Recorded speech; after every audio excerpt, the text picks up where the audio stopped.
Hello, good morning dear student. आपका स्वागत है इस प्यारा सा चैनल, आपका प्यारा सा चैनल स्टडी एट 143 में।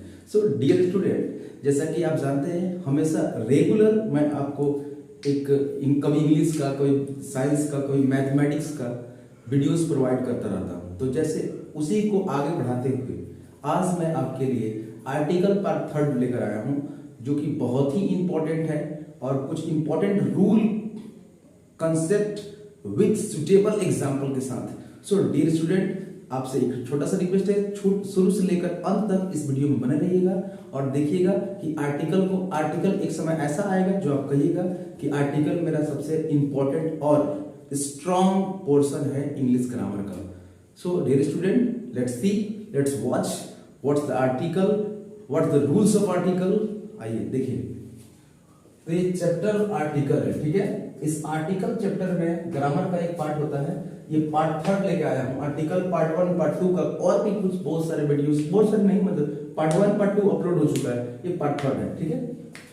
इसमें हम बेसिक कंसेप्ट पहले डील कर चुके हैं, तो इसीलिए यहाँ पर रूल्स को हम लोग कुछ बात करेंगे।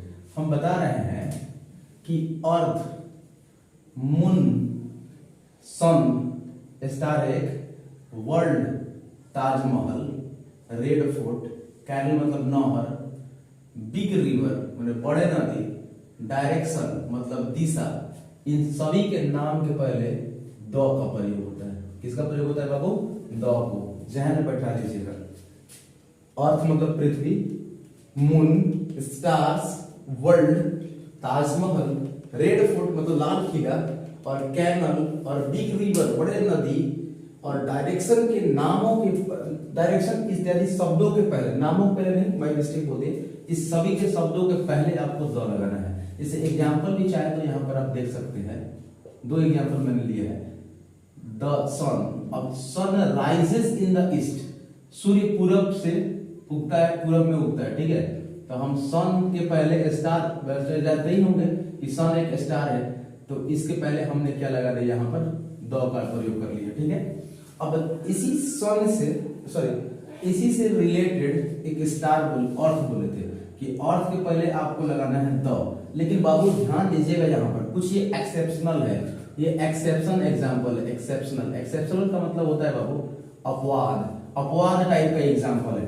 जब अर्थ के पहले, सिंपल अगर डायरेक्ट अर्थ है तो उसके पहले द लगा दे, कोई दिक्कत नहीं, लेकिन अर्थ के पहले अगर कोई आर्टिकल लगाना हो और उससे पहले ऑन आ गया हो, ऑन, तो हम लोग उसमें नो आर्टिकल लगा देंगे।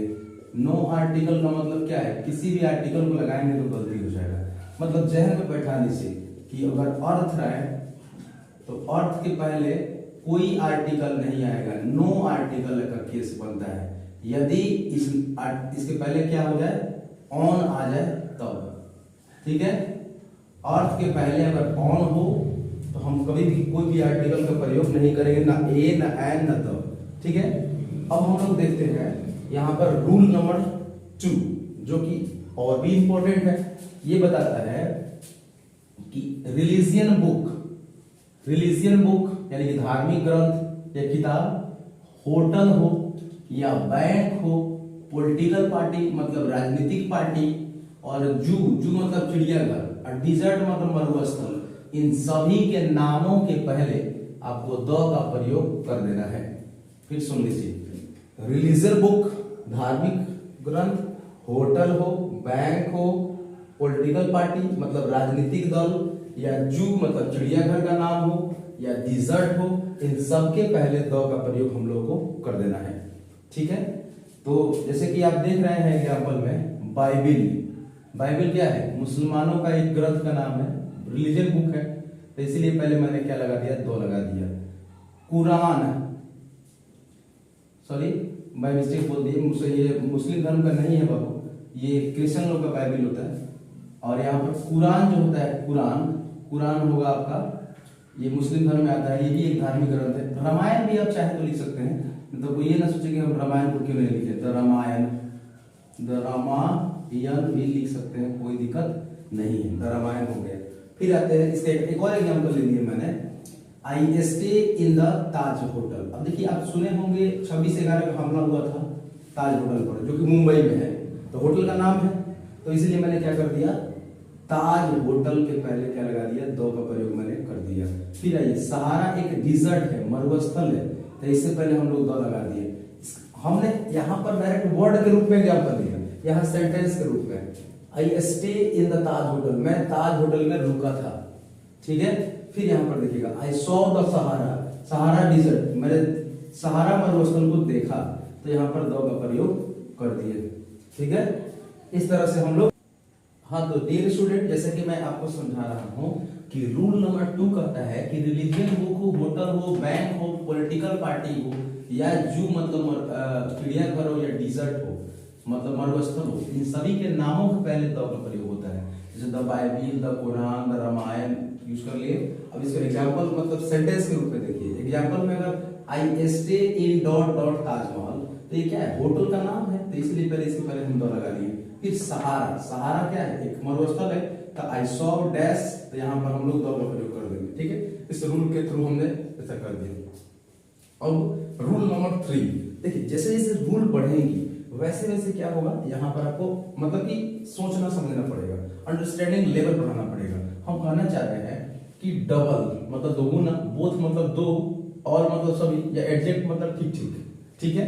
तो इन शब्द के बाद अगर कोई भी नाउन आ जाए, यहाँ पर कोई भी नाउन दिख जाए, SCN सिंगुलर काउंटेबल नाउन दिखे, PCN प्लूरल काउंटेबल नाउन दिखे, UCN अनकाउंटेबल नाउन दिखे, तो उसी को इस तीनों को मिलाकर नाउन बोल दिया है। ऐसा कोई भी दिखे और उसके पहले डबल हो, बोथ हो, और हो, एडजेक्ट हो, तो बीच में कैसे का प्रयोग करेंगे हम लोग, द का प्रयोग करेंगे। फिर किसका प्रयोग करेंगे हम लोग, द का। अगर और भी देखना चाहते हैं इसके बारे में डिटेल, UCN PCN इस सब के बारे में, तो हमारा प्रीवियस वीडियो देखिए, उसमें बताया है काउंटेबल नाउन क्या होता है, अनकाउंटेबल नाउन क्या है, सब समझाया है मैंने। पिछली वीडियो में जाकर डिटेल में देख सकते हैं आप।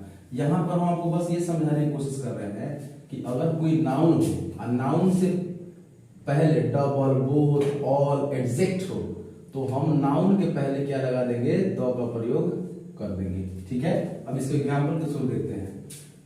Please give me double amount. अब देखिए यहाँ पर डबल शब्द, इसमें से एगो ले लिया मैंने, तीनों में से कोई आ जाएगा, और अमाउंट क्या है, नाउन है, तो इससे पहले हम लोग को क्या लगाना पड़ा, द।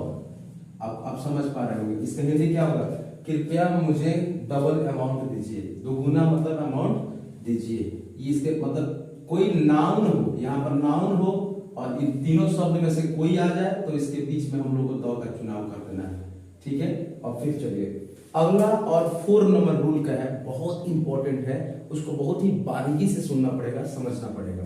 तो डियर स्टूडेंट प्लीज ध्यान दीजिए इस पर। अगला कह रहा है कि म्यूजिकल इंस्ट्रूमेंट, ये आप लोग जनरली सुनते हैं, म्यूजिकल इंस्ट्रूमेंट यानी वाद्य संगीत यंत्र। म्यूजिक मतलब संगीत और इंस्ट्रूमेंट मतलब यंत्र। म्यूजिकल इंस्ट्रूमेंट यानी कि जिस यंत्र का सहारा लेकर हम लोग म्यूजिक यानी संगीत उत्पन्न करते हैं, तो उसी को म्यूजिकल इंस्ट्रूमेंट के नाम से जाना जाता है, ठीक है। तो इससे नामों के पहले द लगाता है, एक द लगा सकते हैं आप। म्यूजिकल इंस्ट्रूमेंट के पहले क्या लगा सकते हैं, द। अब इसमें भी 3 केस है, 3 केस, इस केस को ध्यान दीजिए। जनरली लोग पढ़ा देते हैं कि म्यूजिकल इंस्ट्रूमेंट के पहले द का प्रयोग होता है, बट वो 3 केस डिस्कस नहीं करते हैं, जिसके चलते कभी बच्चों का सही हो जाता है, कभी गलत हो जाता है। तो इसलिए मैं आपको क्लियर कर रहा हूं कि म्यूजिकल इंस्ट्रूमेंट में कब ए लगेगा, कब एन लगेगा, कब द लगेगा और कब नहीं लगेगा, ठीक है। तो प्लीज ध्यान दीजिए इस पर। इसमें केस नंबर 1 कहता है कि अगर म्यूजिकल इंस्ट्रूमेंट सिंगुलर हो, सिंगुलर, तो इसके पहले इस नाउन के अनुसार ए या एन का प्रयोग कर दीजिएगा, ठीक। केस नंबर इसमें 2 कहता है कि अगर म्यूजिकल इंस्ट्रूमेंट खास हो, मतलब कुछ खास बताना हो, पार्टिकुलर सेंस में लेना हो, तो उसके पहले हम लोग को आर्टिकल में से द चुनना है, ठीक। फिर कह रहा है म्यूजिकल इंस्ट्रूमेंट के पहले बीट वर्ड का यूज किया गया हो, बीट, तो उस बीट वर्ड और म्यूजिकल इंस्ट्रूमेंट MI मतलब म्यूजिकल इंस्ट्रूमेंट में के पहले बीच में कोई आर्टिकल बोले, यहाँ बोले नो आर्टिकल, ध्यान दीजिएगा, कोई भी आर्टिकल, ना ए ना एन ना द, कोई नहीं लगेगा। तो आई होप, मुझे लगता है कि ये तीनों केस क्लियर हो चुका होगा, ठीक है। एक बार फिर इसको रिपीट करते रहे। म्यूजिकल इंस्ट्रूमेंट के पहले द तो लगा था, ये तो जनरल रूल है, लेकिन कह रहा है कि 3 केस है, लगा क्या क्या लगाया जाता है। पहला केस है अगर musical instrument singular countable noun माने एक वचन हो, अ नाउन हो तो ए या एन लगाइएगा। कोई खास म्यूजिकल इंस्ट्रूमेंट हो तो लगाइएगा द, और म्यूजिकल इंस्ट्रूमेंट के पहले अगर बीट शब्द का प्रयोग किया गया हो तो हम लोग नो आर्टिकल का प्रयोग करेंगे। मतलब क्या, न ए न एन न द, कोई का प्रयोग नहीं करेंगे। अब एग्जांपल ध्यान समझिएगा, ही हैज ए तबला।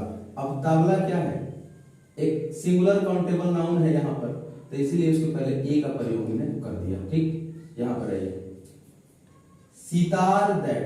अब लिखिएगा, देखिएगा यहाँ पर खाली जगह था और बोल रहा था sitar that they gave me, sitar जो उन लोगों ने मुझे दिया था, वॉज वेरी फाइन, वो बहुत ही क्या है, अच्छा है। अब देखिए यहाँ पर जनरल सितार की बात नहीं की गई है बाबू, यहाँ पर जनरल सितार की बात नहीं की गई है।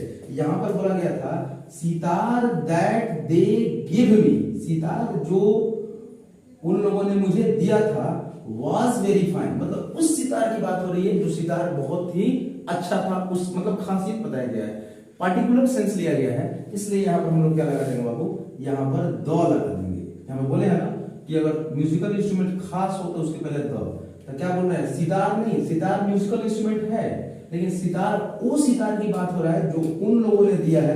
ध्यान दीजिएगा, दैट दे गिव मी, जो उन लोगों ने दिया था, वॉज वेरी फाइन, बहुत अच्छा था, तो इसलिए इसके पहले खास है तो मैंने दो लगा दिया। ठीक है, और तीसरा एग्जांपल जो बोले हैं बीट के बाद म्यूजिकल इंस्ट्रूमेंट आए तो बीच में नो आर्टिकल। देखिए यहाँ पर they beat drum on the Holi, वे लोग होली पर क्या कर रहे थे, ड्रम बजा रहे थे।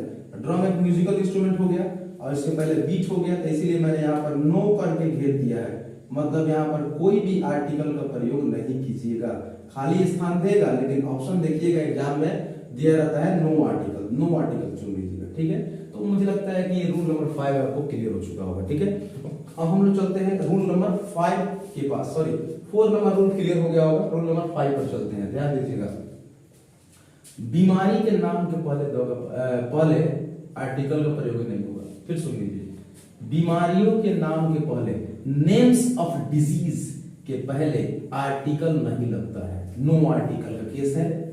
अब देखिए कह रहे हैं जैसे मलेरिया, तो हम इसके पहले क्या लगा देंगे, ऑप्शन देगा खाली जगह भरने के लिए, फिल इन द ब्लैंक्स के लिए देगा, लेकिन आप लोग नो आर्टिकल लगा दीजिएगा। फिर आइए फीवर, फीवर क्या है, बीमारी है, तो इसके पहले हम लोग नो आर्टिकल कर देंगे, वो फिल इन द ब्लैंक्स देगा बट आप क्या कर दीजिएगा, नो आर्टिकल। इस तरह से ये रूल भी क्लियर हो गया होगा। अब लास्ट आज के वीडियो का लास्ट रूल है 6 नंबर रूल। ये कहता है, ध्यान सुनेगा, ये भी रूल बहुत इंपॉर्टेंट है, अब बच्चे इससे फंसते हैं, तो आपसे रिक्वेस्ट है कि ध्यान दीजिएगा इस पर। ये कह रहा है कि स्कूल हो, कॉलेज हो या कोई यूनिवर्सिटी हो, सुन रहे हैं ना,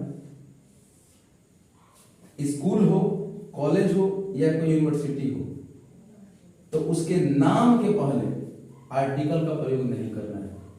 सुन रहे हैं ना, फिर सुनिए, स्कूल का नाम, कॉलेज का नाम, यूनिवर्सिटी का नाम, उसके पहले नो आर्टिकल का प्रयोग करते हैं। नो आर्टिकल मतलब कोई आर्टिकल नहीं लगेगा।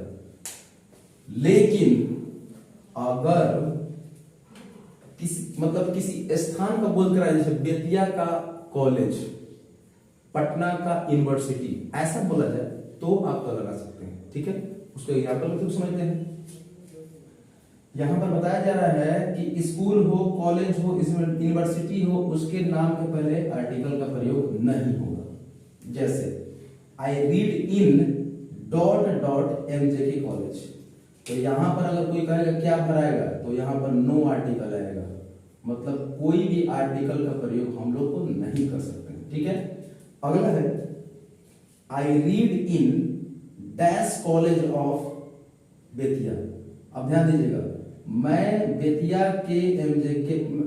के कॉलेज में पढ़ते थे। बेतिया क्या हो गया, स्थान आ गया ना, तो इसीलिए स्थान के साथ जब कॉलेज जुड़ा रहेगा तो उसके पहले आराम से आप क्या लगा सकते हैं, दो का प्रयोग कर देंगे तो सही हो जाएगा।